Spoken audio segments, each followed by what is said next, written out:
بسم اللہ الرحمن الرحیم۔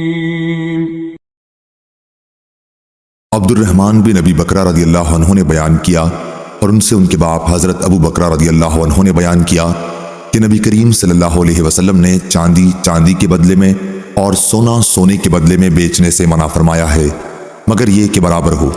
البتہ ہم سونا چاندی کے بدلے میں جس طرح چاہیں خریدیں، اسی طرح چاندی سونے کے بدلے میں جس طرح چاہیں خریدیں۔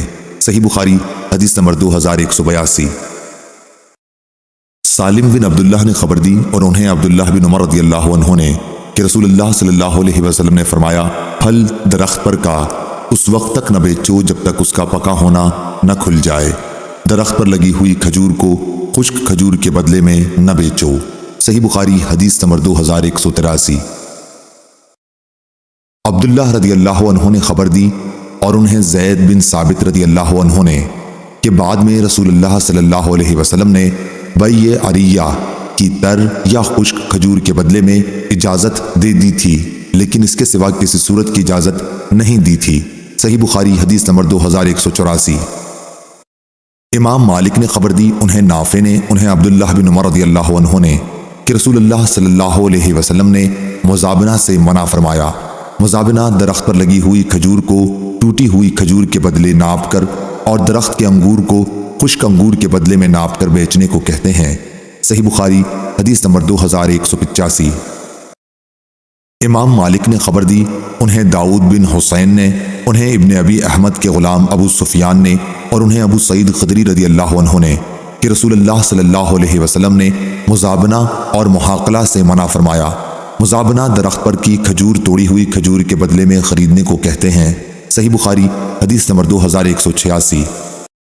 ابو معاویہ نے بیان کیا، ان سے شیبانی نے، ان سے اکرمہ نے اور ان سے ابن عباس رضی اللہ عنہ نے بیان کیا کہ نبی کریم صلی اللہ علیہ وسلم نے محاقلہ اور مزابنہ سے منع فرمایا۔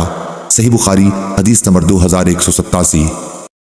امام مالک نے بیان کیا، ان سے نافع نے، ان سے حضرت عبداللہ بن عمر رضی اللہ عنہ نے، ان سے حضرت زید بن ثابت رضی اللہ عنہ نے کہ رسول اللہ صلی اللہ علیہ وسلم نے صاحب عریہ کو اس کی اجازت دی کہ اپنا عریہ اس کے اندازے برابر میوے کے بدل بیچ ڈالے۔ صحیح بخاری حدیث نمبر 2188۔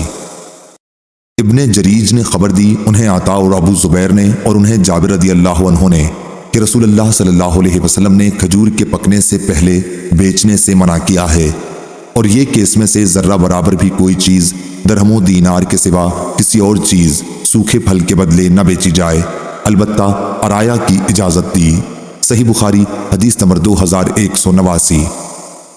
عبداللہ بن عبد الوہاب نے بیان کیا، انہوں نے کہا کہ میں نے امام مالک سے سنا، ان سے عبید اللہ بن ربیع نے پوچھا کہ کیا آپ سے داؤد نے سفیان سے اور انہوں نے ابو ہریرہ رضی اللہ عنہ سے یہ حدیث بیان کی تھی کہ نبی کریم صلی اللہ علیہ وسلم نے 5 وسق یا اس سے کم بیع عرایا کی اجازت دی ہے؟